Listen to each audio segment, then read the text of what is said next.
তখনই আমি নিজেকে অবতার রূপে প্রকাশ করে যুগে যুগে এসে সেই কাজগুলি আমি সম্পাদন করি। কি কাজ করি? এক নম্বর হচ্ছে ধর্ম সংস্থাপন করি। ধর্ম আমি সংস্থাপন করি, সাধুদের রক্ষা করি এবং জগৎকে রক্ষা করি। হরে কৃষ্ণ। আজকে এই কথাগুলি সবাই একটু ধ্যান দিয়ে মনোযোগ দিয়ে শ্রবণ করার চেষ্টা করবেন,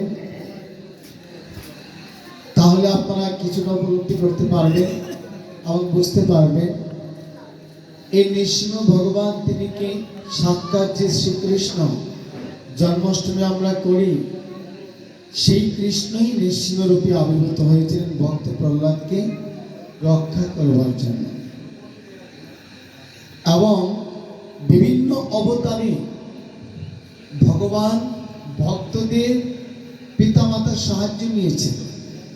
যেমন রাম অবতারে রাজা দশরথ কৌশল্যার মাধ্যম ছিল, কৃষ্ণ অবতারে দৈবকী এবং বসুদেব ছিল।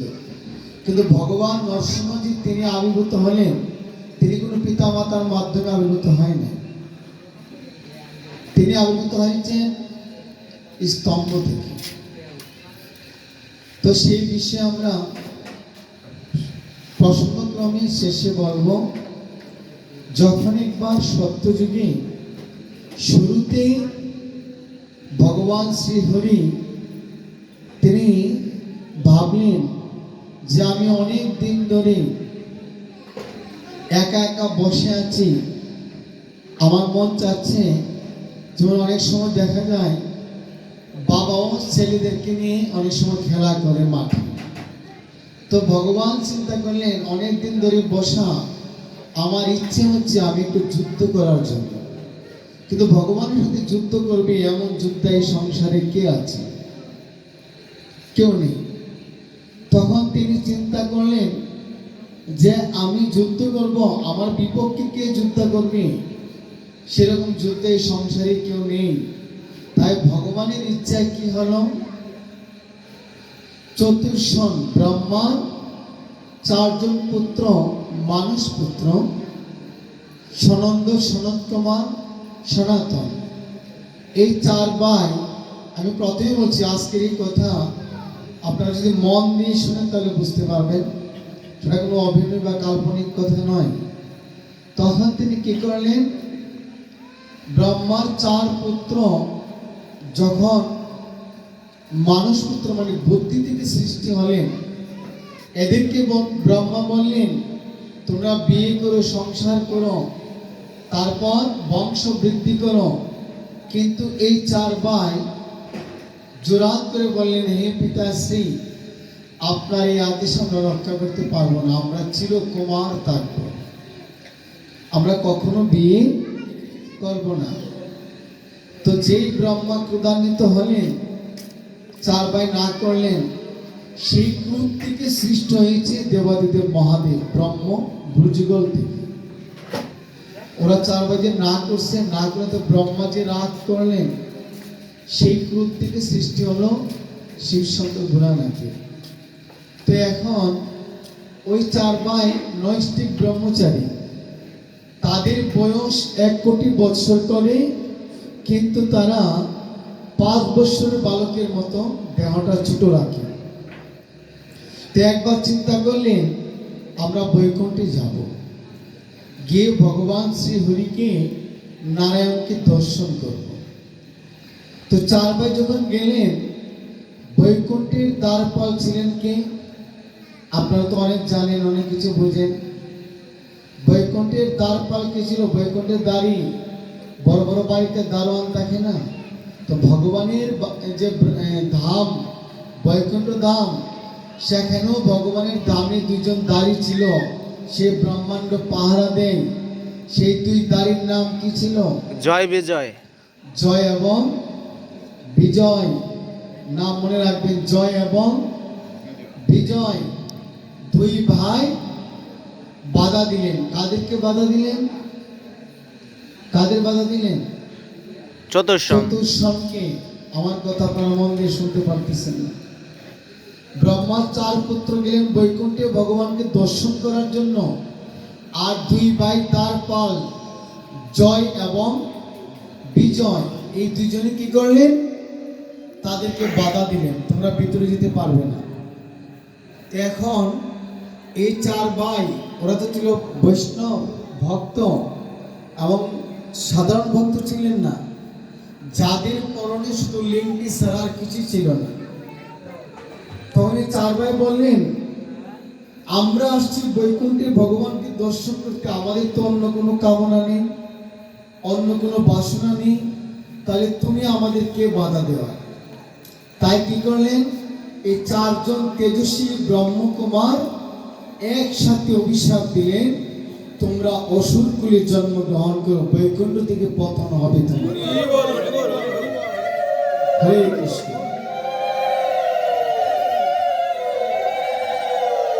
এখন কি করলেন? আপনার ওই 2 জন ভগবান নারায়ণের কাছে গেলেন, প্রভু আমরা তোমার দামে পাহারা দিই, তোমার ধামের দ্বার রক্ষক, এখন আমাদের যেতে হবে অসুর কুলে, আমাদের কি গতি হবে, আমরা কি করব? তখন ভগবান শ্রী নারায়ণ বলেছিলেন যে দেখো, এই ঘটনা সব আমার ইচ্ছাতেই হয়েছে, এখানে যা কিছু হয়েছে কারো এই জন্য কেউ দায়ী নয়, সেটা আমার ইচ্ছাতে হয়েছে। তবে তোমরা শোনো, তোমরা যদি আমার বিপক্ষে যুদ্ধ করো তাহলে 4 জন্মে তোমরা আবার আমার এই বৈকুণ্ঠে আসতে পারবে, আর যদি সেখানে গিয়ে যদি আমার ভজন করো তাহলে 100 জন্ম লাগবে। এখন কোনটা করবে তোমরা দেখো। বলছে কি, যদি আমার বিরোধিতা করো, আমার সাথে শত্রুতা আচরণ করো, তাহলে 4 জন্মে তোমরা আবার এই ধামে অসুর জনি ত্যাগ করে আমার ধামে আসতে পারবে। তখন বলছে, প্রভু আমরা তোমাকে ছাড়া বেশি দিন থাকতে পারবো না, তাই আমাদের এই কৃপা করো যেন আমরা তাড়াতাড়ি আবার তোমার এই ধামে আমরা আসতে পারি। হরে কৃষ্ণ। তো এখন এই 2 জন জয় বিজয় 4 যুগে 2 ভাই হয়ে আসলেন। প্রথম সত্য যুগে কি ছিল? মধু এবং কৈটব 2 অসুর নারায়ণের সাথে যুদ্ধ করেছিল। কি কিছু বুঝতে পারলেন? আর সেই সত্য যুগে আবার 2 ভাই হয়ে এই জয় বিজয় 2 ভাই হলেন। মধু কৈটব সত্য যুগের প্রারম্ভে, আর সত্য যুগের মধ্যখানে 2 ভাই জয় বিজয় হলেন কে? হিরণ্যক আর হিরণ্যকশিপু। হিরণ্যক আর হিরণ্যকশিপু। তো এখন হিরণ্যক এক সময় কি করলেন?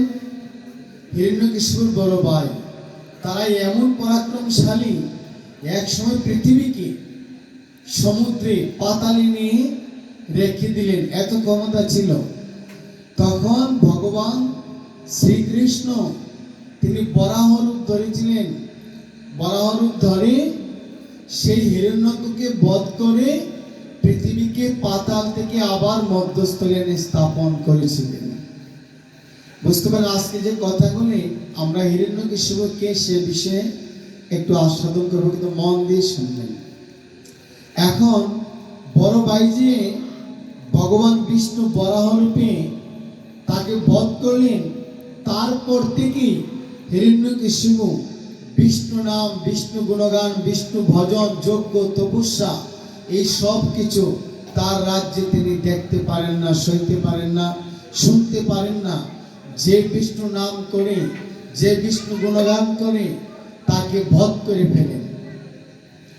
এখন কি করলেন? সেই হিরণ্যকশিপু একবার বলপূর্বক পাতাল লোকে, আমাদের যে এই যে অনন্ত নাগ আছে, নাগেদের বাসস্থান হচ্ছে পাতালে, সেই নাগেদের রাজা রাজকন্যা নাগকন্যা, সেই নাগকন্যাকে বলপূর্বক বিয়ে করলেন হিরণ্যকশিপু। আর সেই নাগকন্যা ছিল ভগবান বিষ্ণুর পরম ভক্ত। তার নাম কি ছিল? তার নাম ছিল কয়াদু। সেই নাগকন্যার নাম ছিল কি? কয়াদু। কয়াদু ছিলেন কি? বিষ্ণু ভক্ত। কয়াদু কি ছিল মা? বিষ্ণু ভক্ত। তিনি সবসময় বিষ্ণু গুণগান করতেন, বিষ্ণু সেবা পূজা করতেন। কিন্তু এখন স্বামী হচ্ছে বিষ্ণু বিরুদ্ধ আচরণ করে। কয়াদু ছিল বিষ্ণু ভক্ত, আর কয়াদুর স্বামীকে হিরণ্যকশিপু, যে নাকি বিষ্ণুর নাম শুনতে পারে না। এখন কি করলেন? একবার গুরুদেবকে, শুক্রাচার্যকে আহ্বান করে সেই কয়াদু হিরণ্যকশিপু বললেন, গুরুদেব, আমি স্বর্গরাজ্য দখল করতে চাই, ত্রিভুবন জয় করতে চাই, কি করব আমি? এমন শক্তি কি করে পাবো? বলছে তুমি কঠোর তপস্যা করো। তো এখন হিরণ্যকশিপু কি করলেন? কয়াদু ছিল গর্ভবতী, সে অবস্থা কয়াদুকে রেখে হিরণ্যকশিপু চলে গেলেন তপস্যার জন্য। আর এই পাকে কি করলেন আপনার? হিরণ্যকশিপু এমন তপস্যা করতে লাগলেন, কার? ব্রহ্মার। আর এইদিকে দেবরাজ ইন্দ্র চিন্তা করলেন, যদি এই হিরণ্যকশিপুর স্ত্রী গর্ভবতী, সে যদি বাচ্চা প্রসব করে, তাহলে অসুরের নিম পাতার গাছে তো গোড়া নিম পাতাই হবে, নিম গোড়াই হবে, নাম ধরবে। কি বলেন? হরে কৃষ্ণ। এখন ভাবছি হিরণ্যকশিপু যেহেতু অসুর, তাহলে তার স্ত্রী গর্ভে যে সন্তান, সে নিশ্চয় বড় অসুর হবে। তাই এটাকে জন্ম নেবার আগে এটাকে বধ করে ফেলতে হবে, মারতে হবে। তাই দেবরাজ ইন্দ্র কি করলেন? কয়াদুকে যুদ্ধ করে, অসুরদেরকে পরাস্ত করে সেই কয়াদুকে নিয়ে গেলেন। এখন রাস্তার মধ্যে নারদ মুনি বাধা দিলেন যে তুমি দাঁড়াও, কি করছো?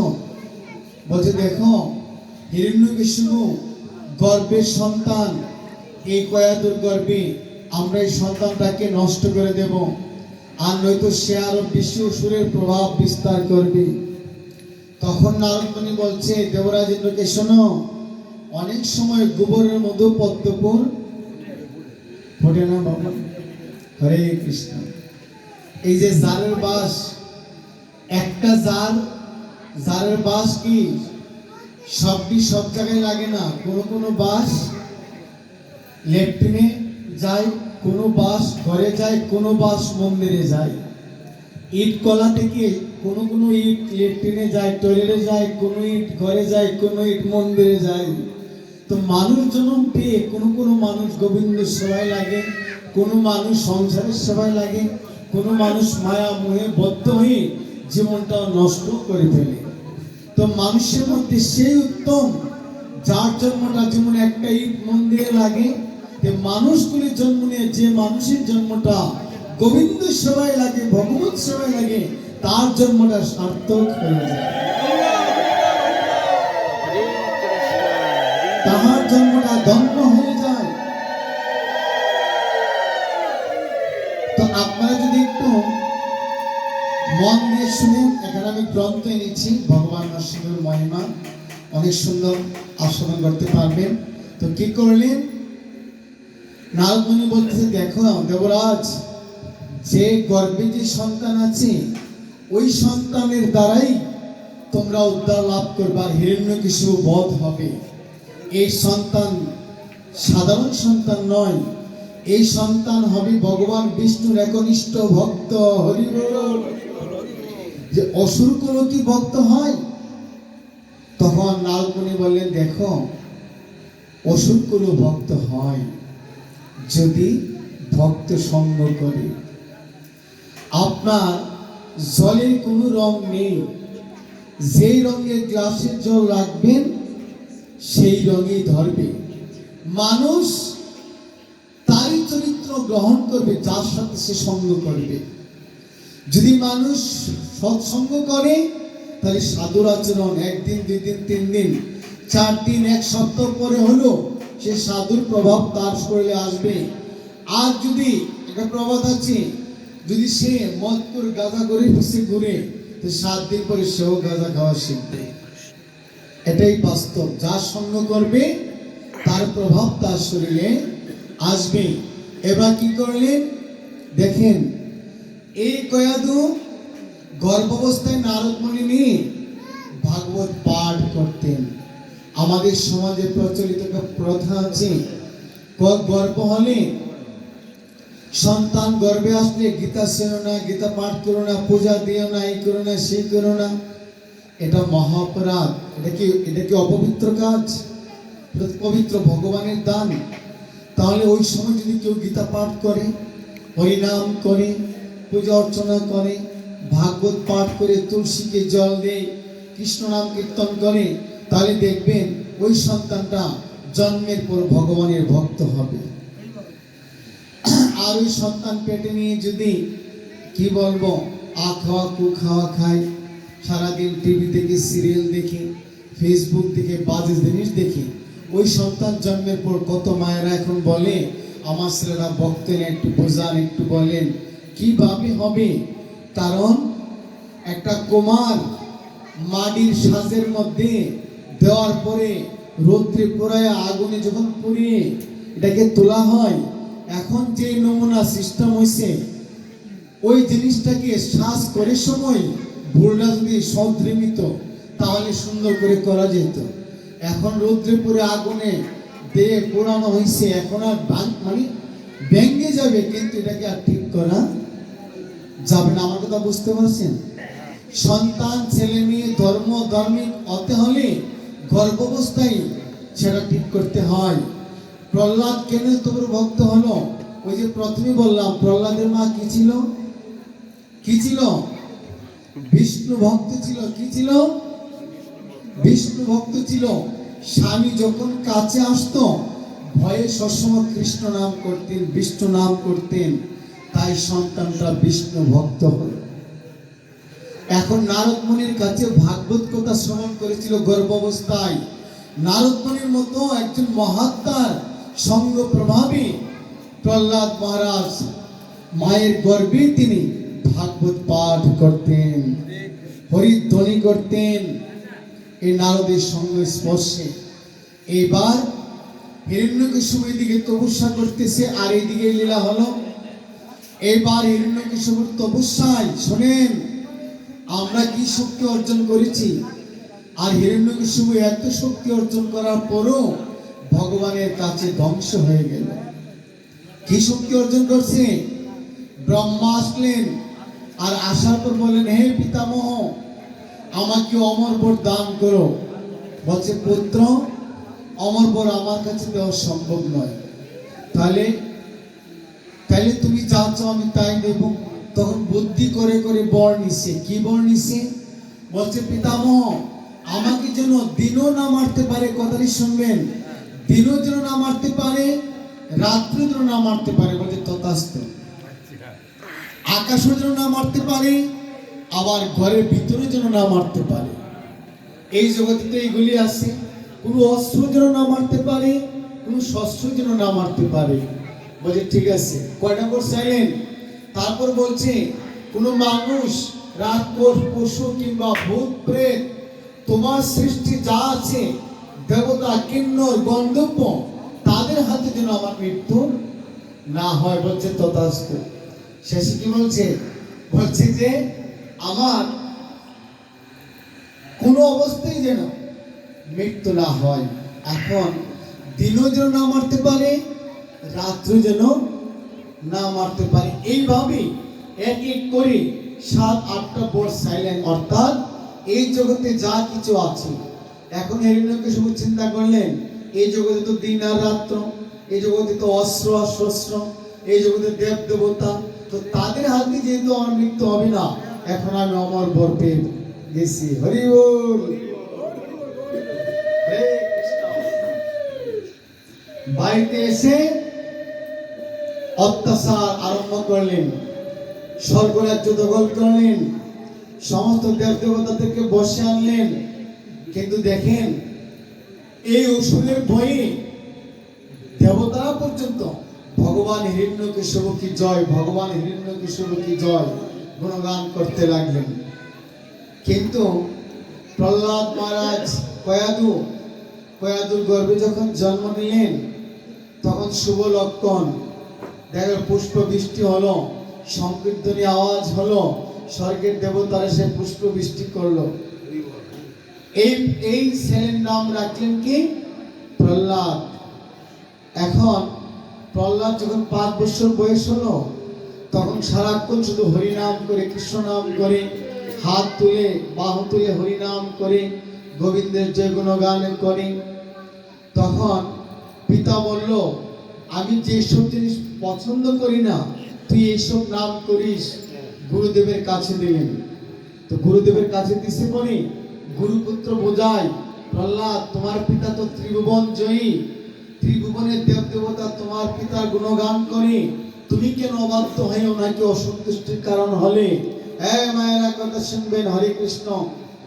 তখন বলছে, আমি তো কখনো অসন্তুষ্ট হয় নাই, আমি জগৎ নিয়ন্ত্রণকারী, জগৎ নিয়ন্ত্রণ যিনি করেন, জীব জগৎ যিনি পরিচালনা করেন, সমস্ত জীবের ভিতরে যিনি পরমাত্মা রূপে বিরাজ করেন, যার শক্তিতে আমরা শক্তিমান, আমি তো সেই হরি গুণগান করি, আমি তো সেই ভগবানের নাম গুণগান করি।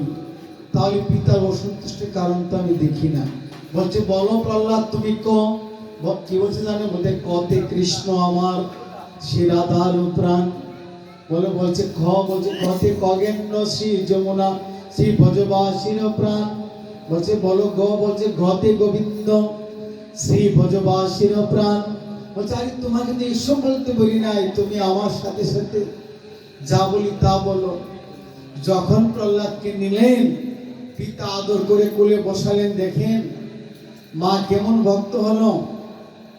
বলছে, হিরণ্যকেশব আদর করে বলতেছে, পুত্র এতদিন তুমি গুরুকুলে থেকে আসছো, বলো তুমি কি শিখলে? বলছে, গুরু বাবা পিতাশ্রী আমি কি শিখছি বলুন আপনি, আমি কি বলতে পারি? বলছে, বলো বিদ্যার মধ্যে কোন বিদ্যা সার? তখন প্রহ্লাদ বলেন, হে পিতাশ্রী, হরি ভক্তি বিনে, কৃষ্ণ ভক্ত বিনে এই সংসারে বিদ্যা না কি আর। সমস্ত বিদ্যার মধ্যে শ্রেষ্ঠ হরি নাম, কৃষ্ণ নাম। প্রহ্লাদের কথা শুনে হিরণ্যকেশব আর ক্রোধান্বিত হয়ে গেলেন। বলছে, তাহলে আমি সর্বশক্তিমান, তুমি আমার প্রতি বিশ্বাস করো না, আমাকে ভয় পাও না, ছেলে হয়ে অশান্তির কারণ। বলছে, পিতাশ্রী আমার যে শ্রী হরি, তিনার শক্তিতে তুমি শক্তিমান, তুমি যাই কিছু বলো উনি পরমাত্মা রূপে তোমার ভিতরে আছে বলে তুমি এত শক্তিশালী। এই মুহূর্তে তুমি তোমার পরমাত্মা রূপে ভিতর থেকে বের হয়ে গেলে তোমার কোনো শক্তি আর কাজ হবে না। এই জগৎ সংসারে আমরা যত শক্তিশালী হই না কেন, এখন যদি ভগবান বের হয়ে যান, রাত্র পার হবে না। এই রাত্রের ভিতরে নিতাই গৌর হরিবোল শ্মশানে বস্য করে আসবে। তুমি হও না কেন ও জি রাজা, শ্মশান ঘাটে কই সাজা,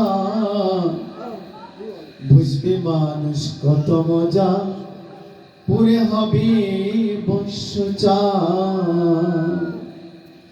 ওই এসব দেখে শুনে আমার জ্ঞান হলো না রে, একদিন অসীম রইল ঘোর মায়ায়, কেবা ধনী কেবা গরিব পূজা বড়দায়।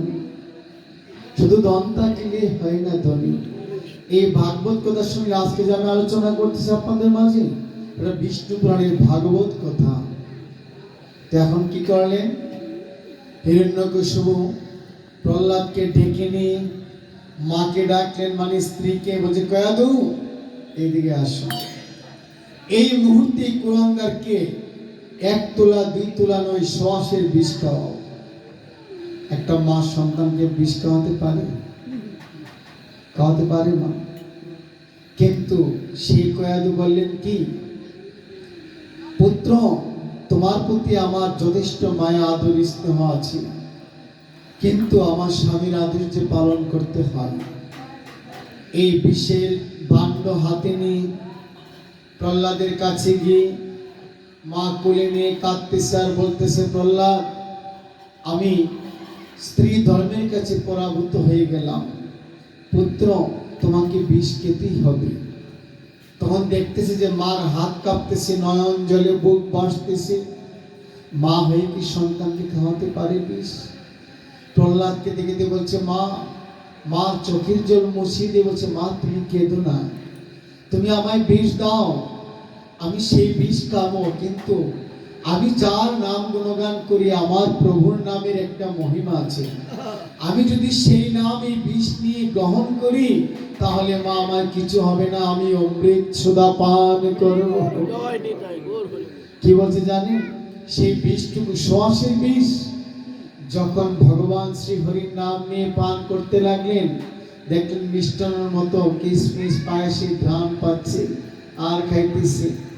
এবার দেখতে পেলেন কি যে হায় হায়, এত বিষ খাওয়ানোর পর মা কিন্তু বিষের ভাণ্ড প্রহ্লাদের কাছে দিয়ে অজ্ঞান হয়ে গেছে, আমার ছেলে আর বাঁচবে না। কিন্তু স্বামীর কাছে পরাভূত। কিছুক্ষণ পরে ছেলে ডাকতেছে, মা, মা তুমি উঠো। মা হলে এমন মাই হন যেন সন্তান হরি ভক্ত হয়, কৃষ্ণ ভক্ত হয়। যখন ডেকে তুললেন, বলছে, বাবা তুই বেঁচে আসিস? বলছে, মা বললাম না, আমি যার গুণগান করি তিনি যদি চান তাহলে কেউ আমাকে মারতে পারবে না। হরে কৃষ্ণ কৃষ্ণ কৃষ্ণ হরে হরে, হরে রাম রাম রাম। কি করলেন? এখন বললেন, এই তোমরা কোথায় আছো? সেনাপতি সবাইকে বলছে, রাজপ্রহরীরা ওকে এই মুহূর্তে সমুদ্রে ফেলে দাও। বুকের মধ্যে পাথর বেঁধে সেই প্রহ্লাদ মহারাজকে উপর থেকে পাহাড়ের চূড়া থেকে সমুদ্রে ফেলে দিলেন। আমরা একটা প্রবাদ আছে, রাখে কৃষ্ণ মারে কে, মারে কৃষ্ণ রাখে কে। সমুদ্রের চূড়া থেকে, পাহাড়ের চূড়া থেকে ফেলে দিলেন সমুদ্রের পাথর দিয়ে। মা গঙ্গা হাত পেতে সেই ভক্তকে নিলেন আর বললেন, প্রহ্লাদ আমি অনেক ভাগ্যবান, তোর মতো ভক্তকে আজ আমি আমার কোলে পেলাম। আয় আমি তোকে আলিঙ্গন করি, আমার জীবন সার্থক করি, ধন্য করি। হরি ভক্ত কৃষ্ণ ভক্তকে এই সংসারে সবাই ভালোবাসে। মা কেন? কারণ তাদেরকে দর্শন করলে, তাদেরকে স্পর্শ করলে এক জন্মে নয়, জন্ম জন্মান্তরের পাপ চলে যায়। গঙ্গা মা বললেন, প্রহ্লাদ এসো, প্রহ্লাদ তুমি এত এত পরম ভক্ত, আমি তোমার পরশে শীতল হয়ে গেলাম। প্রহ্লাদ কালিঙ্গ করে বলছে, প্রহ্লাদ এই নাও, আমি তোমায় স্বপ্নায় তুলে দিয়ে গেলাম। আজকে এই ঘটনাটা মা কেন করলেন? শ্রী হরির ভক্তের কারণে, ভগবানের নাম গুণগান করার কারণে গঙ্গা মা তাকে রক্ষা করলেন। সিপাহীরা গিয়ে বললেন হিরণ্যকশিপুকে, মহারাজ আমাদের মনে হচ্ছে প্রহ্লাদের কাছে মৃত্যু বলতে কোনো শব্দ নেই, যা কিছু করছি কোনো অবস্থায় তাকে মৃত্যু করা যাচ্ছে না, এখন কি করতে পারি? এখন হিরণ্যকশিপু টেনশনে পড়ে গেলেন, কি করতে পারি? তখন হিরণ্যকশিপুর বোন আসছে, হোলিকা আসছে, আসছে বলতেছে, দাদা টেনশন করো না, আমি আছি। আমাকে ব্রহ্মা বর দিয়েছে, আমি যদি আগুনে বসে থাকি তাহলে আগুন আমাকে স্পর্শ করবে না। তোমার পুত্রকে নিয়ে আমি আগুনে বসে থাকবো, প্রহ্লাদ আগুনে বর্ষ হবে, কিন্তু আমি আগুনে অক্ষত থাকবো। এখন মার মন্ত্র যখন আগুন ধরাই দিছে, প্রহ্লাদের মা কয়াদু দেখে অজ্ঞান হয়ে, আর মা কিন্তু সবসময় প্রতিনিয়ত শ্বাসে প্রশ্বাসে, হে প্রভু, হে শ্রী হরি, হে বিষ্ণু, তুমি আমার সন্তানকে রক্ষা করো, তুমি আমার সন্তানকে রক্ষা করো। এই জন্য জীবনে ছেলে মেয়েদের উন্নতির পিছনে মা বাবার বড় আশীর্বাদের প্রয়োজন। প্রহ্লাদ এত বিপদ থেকে রক্ষা পেলেন শুধু মার অন্তরের আশীর্বাদ আর ভগবানের কাছে প্রার্থনার জন্য। হরে কৃষ্ণ, সবাই হরে কৃষ্ণ। এখন কি হলো? তখন বলতে লাগলেন, যখন আগুন ধরালেন প্রহ্লাদ একটাই মন্ত্র বলতে লাগলেন, ওম নমো ভগবতী বাসুদেবায়। জপ করতে লাগলেন। আর জপ যখন করতে লাগলেন, একটু পরে এই হোলিকা নিজেই আগুনের তাপে, আগুনের প্রভাবে ভস্ম হয়ে পুড়তে লাগলেন। আর বললেন, ব্রহ্মা আমাকে দুঃখা দিয়েছে, ব্রহ্মা আমাকে দুঃখা দিয়েছে। ব্রহ্মা বললেন, ওরে পাষণ্ডী, তোকে আমি বলেছিলাম ভুলবশত যদি আগুনে পড়ে যাস আগুনের কিছু হবে না, কিন্তু তোমাকে আমি এই বর দেই নাই। তুমি ভক্তকে নিয়ে তুমি আগুনে বসে থাকো, এটা তো তুমি প্রতিহিংসা করছো, তাই এক ভক্ত রক্ষা পেবে কিন্তু তুমি রক্ষা পাবে না। হরে কৃষ্ণ। এখন কি করলেন? হিরণ্যকশিপু টেনশন করতে লাগলেন, বলছে একটা কারাগার বানাও, এই কারাগারের মধ্যে 1 মাস প্রহ্লাদকে খাওয়ান দিবে না। তো আমরা তো খাওয়ান না পেলে এমনি মরে যাব। কতদিন খাওয়ান দেবে না বলছে? 1 মাস খাবার দেওয়া হবে না। এবার প্রহ্লাদ কার গুণগান করতেন? শ্রী হরি শ্রীকৃষ্ণের গুণগান করতেন। এখন ভগবান চিন্তা করলেন, এই যে আমরা যারা একাদশী করব এবং যারা বৃহস্পতিবার ভগবান নরসিংহের আবির্ভাব করবেন, সেই বিষয়ে আমরা শেষ প্রান্তে বলে যাব। যারা ভগবানের নামে উপবাস করেন তাদেরকে ভগবান অলৌকিক শক্তি দান করেন, দিব্য শক্তি দান করেন। এই যে প্রহ্লাদ 1 মাস খাবার দেওয়া হবে না, এই কারাগারের মধ্যে নাম তো মিস নেই, অনবরত সে নাম করতে লাগলেন। নাম করতে করতে ভগবান চিন্তা করলেন যে আমার ভক্ত প্রহ্লাদ, তাকে যদি কিছু খাবার দেই তাহলে প্রস্রাব পায়খানা হবে, 1 মাসের জায়গায় থাকলে তার কষ্ট হবে। এখন কি করি? মা লক্ষ্মীকে ডাক স্মরণ করলেন। লক্ষ্মী মা বাতাসের মাধ্যমে এমন খাবার দিয়ে দিলেন যে তার শরীরে পূর্ণ শক্তি থাকবে, কিন্তু তার প্রস্রাব পায়খানা হবে না এবং খুব আনন্দ থাকবে, একদম ফুল এনার্জি পাবে, কোনো সমস্যা হবে না। 1 মাস পরে গিয়ে দেখতে পেলেন যেন কারাগারের ভিতর অন্ধকার একটা পদ্ম ফুল ফুটে পূর্ণিমার চাঁদ। হরে কৃষ্ণ। কি আশ্চর্য! কি 1 মাস খাবার দিলাম না, অথচ তার চেহারা এত সুন্দর। হরে কৃষ্ণ। এখন কি করলেন বাবা? দেখেন, এরকম শাস্তি যদি আমরা পাইতাম, হরিনাম করতাম। আরে আমরা তো ভক্ত, একটু সর্দি কাশি হলেই গলার মধ্যে, মাথার মধ্যে, শরীরে কত গরম কাপড় বাঁধা, কাশ করেন না, যে ঠান্ডা যে কাশ লাগছে, আজকাল থেকে আর স্নান করা যাবে না। আর প্রহ্লাদ মহারাজ শিক্ষা দিয়ে গেলেন, কত কষ্টের পরও তিনি হরি নাম ভুলে নাই, কৃষ্ণ নাম ভুলে নাই। কি করলেন? বিষধর সাপ, এই বিষধর সাপের মধ্যে তাকে ফেলে দিলেন। একটা মা সহ্য করতে পারে এইসব যন্ত্রণা? ছেলের উপরে এত কষ্ট। খালি কাঁদতে লাগলেন আর বলতে লাগলেন, প্রভু তুমি রক্ষা করো। তখন কি করলেন? সেই বিষধর সর্পেরও প্রহ্লাদ মহারাজকে প্রণাম করে চলে গেলেন। শেষ পর্যন্ত হিরণ্যকশিপু বিরক্ত হয়ে বলতেছে, প্রহ্লাদ তুই কি কোনো অমরত্বের মন্ত্র জানিস? তোরে যে রক্ষা করি কে, কিসের জন্য, কি জন্য, কিসের পাওয়ার, কিছু বুঝতে পারতেছি না। বলছে, পিতাশ্রী প্রথমেই বলছি, শ্রী হরি তোমার ভিতরে আছে, সবার ভিতরে আছে, তিনি এখানেও আছে, সর্বত্র আছেন। যেই কথা বলছে হিরণ্যকশিপু একটা চান্স পেলেন। তাহলে আমার যে রাজপ্রাসাদে বড় বড় স্তম্ভ পিলার, সেই স্তম্ভেও তোর হরি আছে? বলছে, হ্যাঁ পিতাশ্রী, আমার হরি সেই স্তম্ভ আছেন। হরে কৃষ্ণ। দেখেন, ভগবান নৃসিংহদেব সাধারণ বিষয় নয়, অসম্ভব জিনিস সম্ভব করেছেন। তখন বলতে লাগলেন, তোর হরিকে এখানে পাওয়া যাবে? বলছে, হ্যাঁ। গদা হাতে নিয়ে 80 মণ ওজনের গান্ডীব, সেই গান্ডীব দিয়ে যখন স্তম্ভে আঘাত করলেন, সাক্ষাৎ ভগবান শ্রীকৃষ্ণ। এই যে রূপ, না মানুষ না পশু দিনের গর্জনের মতো আবির্ভূত হয়ে এগিয়ে গেলেন হিরণ্যকশিপুর দিকে। নিতাই গো প্রেমানন্দে। হরি হরি বল, বল হরি বল প্রাণদের কহ। এই বলে প্রভু খায় কথা। তখন